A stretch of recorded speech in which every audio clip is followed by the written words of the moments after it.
You're so gloomy. We don't need you here. My boss, a woman who didn't know much and didn't care to learn, belittled me. I sighed, looking at her smug face. Well then, I quit, I said, and left the company. Months later, I ran into that awful woman again. Did you ever find a company that would hire someone as useless as you? She mocked. Yes, actually, your major client, I replied. Her face went pale as she realized what I meant. My name is Scott Ritter, and I'm a salesman at a food and beverage company. I'm over 43 years old and work in sales, but in a different way. I don't go out for client visits. I just work on the computer at my desk by the window. Good morning, Scott. Good morning, Paul. Scott, we're going out for drinks after work today. Would you like to join us? Thank you for the invite, but I have other plans. Got it. I didn't talk much with other employees and spent most of my time in front of the computer. Everyone else was younger, which partly explained why I didn't fit in with their conversations. Scott always dresses so neatly right. His clothes are always ironed perfectly, and his shirts are crisp. And he smells good too. It's not perfume, maybe fabric softener. I wonder what brand he uses. I noticed them glancing my way and chatting a few times, but I never asked what they were talking about. I just kept working. Time to clock out already.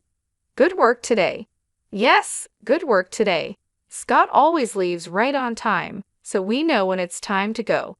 In a way, he's like an alarm clock for us. I left work on time every day. Sometimes I had places to go after work, and sometimes I just went straight home. Would you like to join our company? Yes, thank you. I'd love to. I joined this company about 5 years ago. Before that, I worked at a different beverage company, but I was approached to join this one. I never stayed long at one company, moving around in the beverage industry. Scott, how have things been since you started? Fine, no major issues. Everything is going smoothly for now. That's good to hear. We have high hopes for your work. Thank you. It was a company executive who had approached me. He had heard about me and reached out. It seems this company often recruits from outside. Well, Scott, do you have a moment? Sure, I'm available. I wanted to ask you about sales strategies. If it's something I know, I'll send you the information you need. Thank you. I'll email you later. I'd like to learn more about Company D and a few other things, said Pamela. Got it, Scott. You're the same as always, she replied, understanding my usual straightforward approach. Just then, Michael approached as the younger colleagues were chatting with me. Michael Phelps is the only colleague close to my age in sales, and he's the one who brought me to this company. That's right, thanks for your help with that issue. I'll be counting on you again, I said. Got it. Also, the client wants to go out for drinks next time. Understood. Michael and I had known each other before joining this company, so we could communicate with just a few words. As the only other senior employee, he handled a lot of different tasks. Michael is attentive and single, which makes him quite popular. Let's keep up the good work today, he said, as we enjoyed another peaceful day in the sales department with no major issues. Nice to meet you. I'm Laura Sanko, and I'll be the new department head starting today, she introduced herself when she was transferred to our team. Laura came from a larger affiliated company, and it seemed she had more experience from her previous position. Is that so? Maybe it's a matter of power, someone commented. Who knows, but she's our boss now, so let's hope we can work well together. I sighed quietly as I observed Laura. She was wearing bright red clothes that didn't seem very professional, with heavy makeup and a strong perfume that reached my desk. Her attitude was confident and assertive.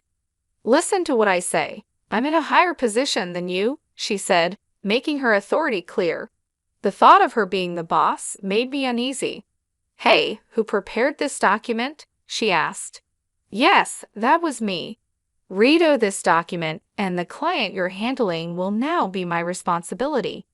Am I really changing this now? What's wrong with this document? Figure it out yourself. Look, it's easier to read this way, but in our company, We usually just do as I say, she insisted, making sure everyone in the sales department followed her lead because of her background in a big corporation. She's really the worst. She's all friendly with the young men and Michael, but she's tough on us women, a colleague whispered. I'm just trying to stay out of her way, I replied. It's tough, but let's support each other and get through this. Everyone followed her instructions reluctantly to avoid unnecessary trouble. Sighing, Michael asked, "What's wrong?" "It's about Laura, our manager, as he invited me out for drinks on a rare day off." He sighed heavily, looking genuinely troubled. "Laura has been really on my case lately. Every day she's asking me out." "I see, I get it," I replied, understanding his situation. It seemed she often invited him out for drinks or meals. Michael looks young for his age, so Laura didn't seem to mind the age difference. He's not comfortable with romantic relationships and has his own reasons for staying single, so being pursued like this was a real burden for him. When I talk to female colleagues, Laura scolds them. That's troublesome. Exactly. Michael agreed, clearly struggling with Laura's behavior too. He sighed wearily. Upper management isn't much help either. Yeah, I tried talking to them once, and they were pretty indifferent about it. It's really affecting me. The whole atmosphere in the sales department has changed. Who knows what will happen next? As expected, the sales department went from being peaceful to tense. Everyone was trying not to get on Laura's bad side. "Hey, you," she called out. "Yes. Don't just sit at your computer all day. Get out and work." "I am working though. I have told you to go out and visit your clients. Since I've been here, I haven't seen you leave the office even once. And yet, you're always dressed up." That's when Laura started targeting me. She glanced at my computer, clearly not understanding what I was doing. "You're not doing any work, are you?" "I am doing my job." She thought I was slacking off. "Besides, you hardly talk to anyone in the office. You just say hello and nothing more." "Everyone is busy, so I try not to disturb them," I explained, preferring to communicate through email and chat. That's also how I heard about her rumors and complaints. "Really, you're so gloomy. You're in sales, but you're glued to your computer, not going out for field work, not interacting with other staff. And you're always dressed in mismatched clothes, leaving right on time. Are you taking your job lightly?" Laura seemed to really dislike me, constantly picking on me and making snide remarks. "Scott, are you okay? Laura was hard on you today, right?" "I'm fine," I replied. "She's focused on me right now, so it's been easier for the rest of you. Let me know if you need anything. We're here to help." "Thank you, everyone." The sales staff noticed what was happening and showed their concern. They often intervened by saying things like, "There's work to do," or "A customer is here," to pull her away. Aside from Laura, I had good relationships with others. "What's with that manager? She complains about Scott leaving on time, but she leaves early too." "It's true. I saw her at a bar the other day." "Me too. She was drinking a lot." "How much does she spend on drinks?" "Apparently, she was drinking with business partners, and it's all being paid for with company money." "Really?" More and more, the talk about her wasn't about her work skills, but rather unpleasant rumors. "Are you okay?" "I'm fine. If her bothering me gives you all a chance to work, then it's okay. I'm really sorry if anything happens. I'll help out, and you know what's going on. You've changed jobs a lot, haven't you? If you ever decide to leave, could you let me know?" I nodded, and Michael said, "Thank you," and walked away. Unlike me, Michael has always been the type to stay in one place, but it seemed this situation was making him reconsider. A few months after Laura arrived, there was trouble. The sales department's expenses had increased, leading to orders for cost-cutting. "Why have the expenses gone up? Now we're told to cut costs. It's ridiculous," Laura complained. But the rise in expenses was her fault. Her excessive spending on entertainment was causing the increase. Everyone knew she was frequently out drinking. "I don't want to cut back on entertainment expenses. If they're cut, I won't be able to drink as much. It's your fault, Scott. Why me? You're not working. Having you here is a waste of expenses and salary. You're stealing company money. I was being unfairly accused. I was just doing the job I was assigned. She didn't understand it, but I believed my work was important. To cut costs, I'll start by cutting you. What a mess. You're so gloomy. We don't need you. Pack up your things and get out of the company. Is that an order from the boss? Yes, you're fired, she said with a smirk. I just sighed. Then I quit. Don't ever come back to this office. Getting rid of an incompetent employee will save us money. Without much resistance, I packed my things and left the company. Are you really quitting? Why so suddenly? Laura said I was fired. Well, if she said so, maybe there's no other way. Even the executives couldn't stop Laura's actions, given her connections to a larger company. It seemed inevitable. That day, I resigned and left the company. Scott, please come back to our company. We need you here. We'll talk to the manager, read numerous messages on my phone, all begging me to return. But I had been fired, and there was nothing I could do about it. If you're not here, I don't know how to proceed with our business strategy, a female colleague said cheerfully over the phone. I appreciate everyone's words, but I've been let go. Don't say that, she replied, but as much as I felt for my trusting colleagues, there wasn't much I could do. I already had my sights set on another company, so I stuck to my decision and said goodbye to my colleagues. Well then, Scott, are you okay? Pamela asked. Actually, I was about to contact you. After reaching out to a certain company, I immediately got a call from Michael. He had been out on sales visits and was unaware of what had happened recently. I heard from everyone, are you really quitting, Mark? Michael asked. That's right. Do you have another job lined up? Yes, fortunately. Scott, we've known each other since our previous job, but I have a favor to ask. I've already talked about you. Michael, thank you so much. I really appreciate it. A few months after leaving that company, I found myself at a high-end restaurant for a business meeting. Honestly, the person I was meeting today was a bit difficult to deal with. As I waited at the entrance, I heard a familiar voice. Well, long time no see. Laura Sanko appeared, smirking. Oh look, it's the gloomy window seat guy, she said in a condescending tone. What are you doing here? Surely not eating, right? You couldn't possibly afford a meal here, could you? She mocked. Did you ever find a company that would hire someone as useless as you? She continued, clearly unaware of my current situation. Well, actually, it can't be anything important, right? She interrupted, not giving me a chance to explain. She continued with her mocking laughter. What would a useless non-worker like you be doing at such a high-end restaurant? Are you part of the cleaning staff? It's just like you to try to look cool. It doesn't suit you at all. I'm not part of the cleaning staff. I'm here for work today. Work, huh? That's a word for people who actually work hard, like me, not for incompetence like you, she sneered. Today I came here as a sales manager for a business meeting, not like you, who just sits at a computer. As I grew tired of her endless chatter, someone approached us. Hey, sorry I'm late. I've been waiting for you, Director Charles. It was Charles, the director from the major restaurant chain Bloom Dining.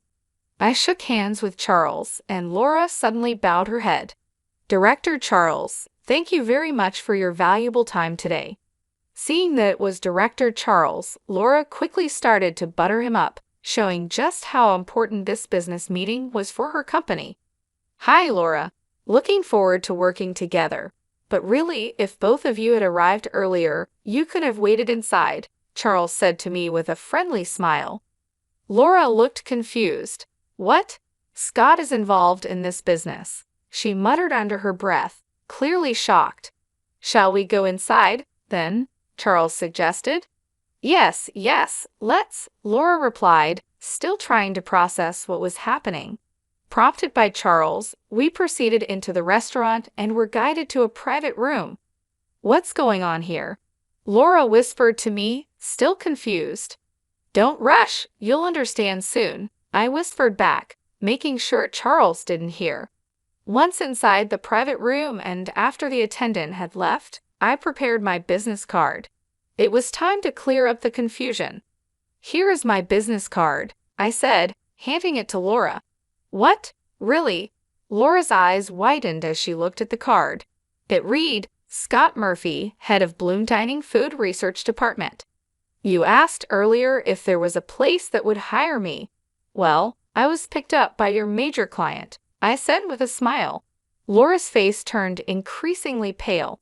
After leaving that company, I had contacted Charles. I had known Charles for a while and had previously received an invitation from him. I'm glad you joined us, Scott, Charles said. Thank you. I look forward to working with you. The pleasure is ours. We're grateful to have someone with your talents join us. We'll be counting on you. Yes, I'll do my best. So I joined Bloom Dining and took on the responsibilities entrusted to me. Just like at my previous company, my work was recognized, leading to a smooth promotion to my current position as the head of the department. Is that really possible? Laura mumbled, still in disbelief. Is something the matter? I asked. No, it's nothing, she replied, shaking her head with a pale face. She couldn't believe that the person she had deemed incompetent and fired had now become the head of a department in a major corporation. It can't be right. You are the incompetent, gloomy one. Laura was stunned. What am I supposed to do now? She whispered to herself. The reality that her business negotiation partner was someone she had ridiculed and treated poorly, and the fact that her company was now in a weaker position, seemed to overwhelm her. It was a complete reversal of our previous situation when she had fired me. Now, it was time to see her skills in business. So well, she stammered. How are things going with this matter? Charles asked. Laura seemed unable to deliver her usual smooth sales pitch, glancing at me often, still shocked by the earlier revelation. Eventually, she left the meeting in disarray. Did you know Laura? She seemed quite concerned about you, Charles asked after we saw her off. Actually, she's the one who fired me from my previous job, calling me a gloomy incompetent. Really? Charles responded, clearly surprised. I then shared the whole story of my previous job with him. What a rude person she is, Charles said, sounding indignant, as if it were a personal insult. Regarding this deal, I don't want to work with such a disrespectful person in the future. Let's get someone else to handle it. Yes, let's proceed with the negotiations once the representative is changed. All right, I'll make sure to communicate that, I assured him. Charles and I decided to request a change of representative from Laura's company. Given our company's stronger position, it was likely that Laura would face some repercussions. Later on, a former colleague filled me in about what happened with Laura at her company. The executives confronted her, asking, "What do you mean by changing the person in charge as a manager?" It turns out the sales staff who had been putting up with her behavior reported her past actions to the executives, including the incident where she fired me. They told her, "We have refrained from reprimanding you because you're from an affiliated company, but this time we will have to report back to your parent company." The look on Laura's face was ashen. Is that so? Thanks for letting me know. Not at all. I owe you, Scott, my former colleague replied, smiling and relieved at how things had turned out. Sometime later, I got a call from the executives of my former company. "Scott, would you consider coming back to us?" they asked.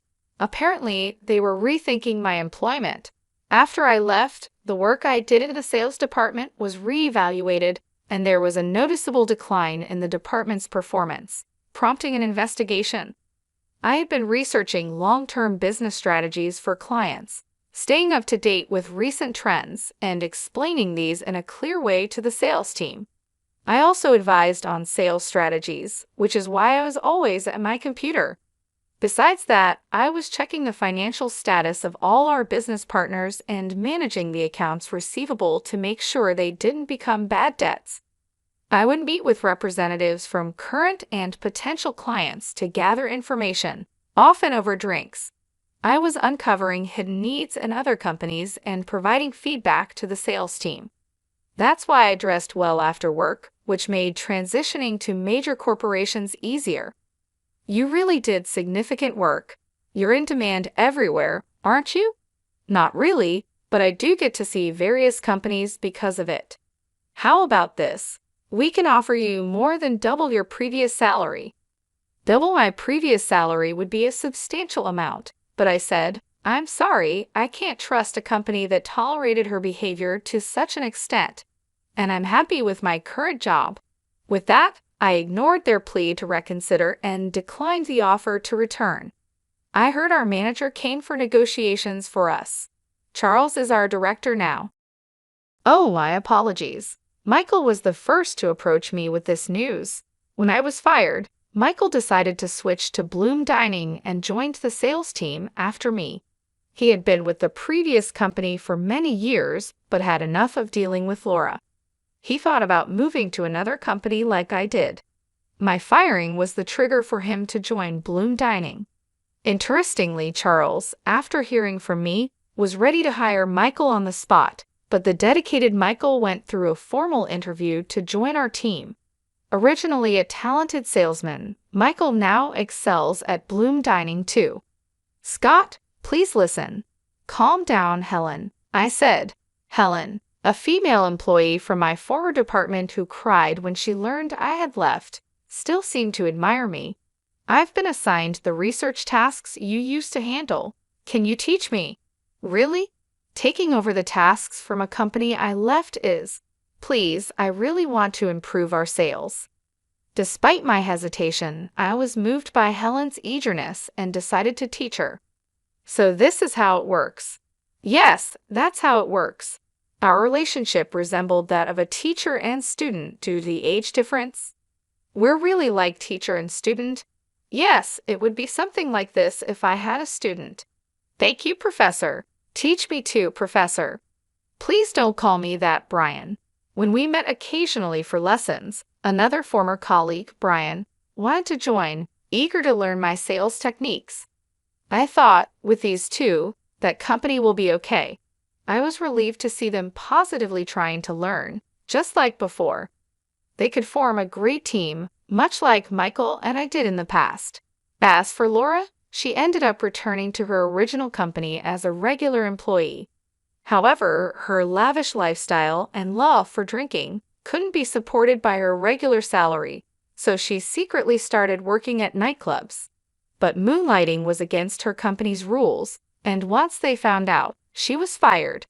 Now, Laura is struggling to attract clients because of her haughty attitude, and she isn't earning much. It's a sort of poetic justice, a case of cause and effect. I saw her looking rough in downtown recently.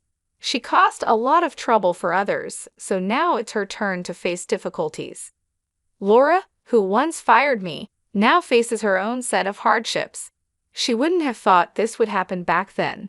She even contacted me using the business card I gave her. Could you hire me at Bloom Dining? She asked. That's impossible. At least contact Michael, I told her. She contacted me too many times and was becoming a nuisance, so I passed her messages to Michael. He replied, I'm sorry, but I'm not interested in people like you, and frankly, I dislike you. Please don't contact me or my colleagues in the future. To be honest, I don't want to hear from you again. Michael clearly refused her, and after she kept trying to reach out to him, Michael contacted his lawyer. She was then placed under a restraining order and could no longer approach him. Being popular can be troublesome, but I never wanted this kind of attention. Michael and I had worked together at one of the companies during my job-hopping days. He had been engaged, but after his fiancée died in a car accident, he remained single. Since then, he understood the nature of my work and began relying on me. Now, he's thriving as a skilled senior in sales.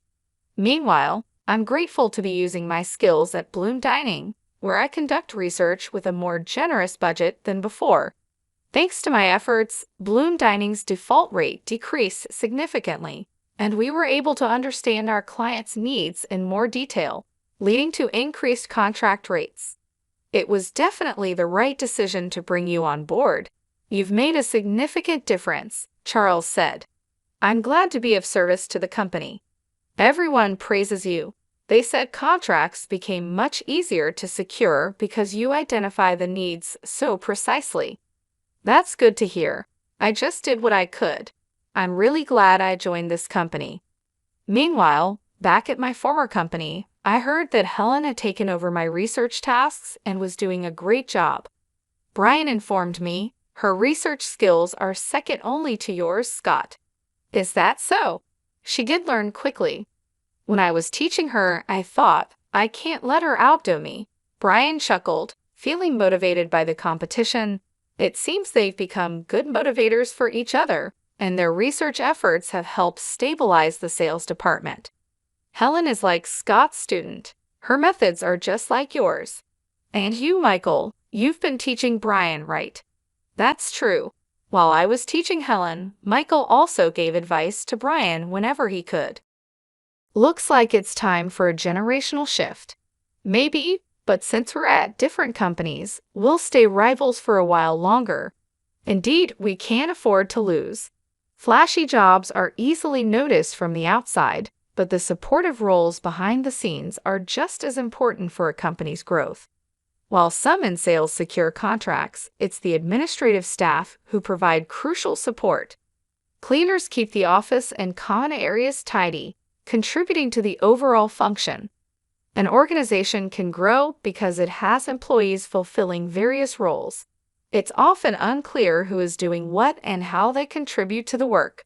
However, it's important to approach each role without prejudice and strive to understand the contribution of each member. Leaders, especially, should never forget this.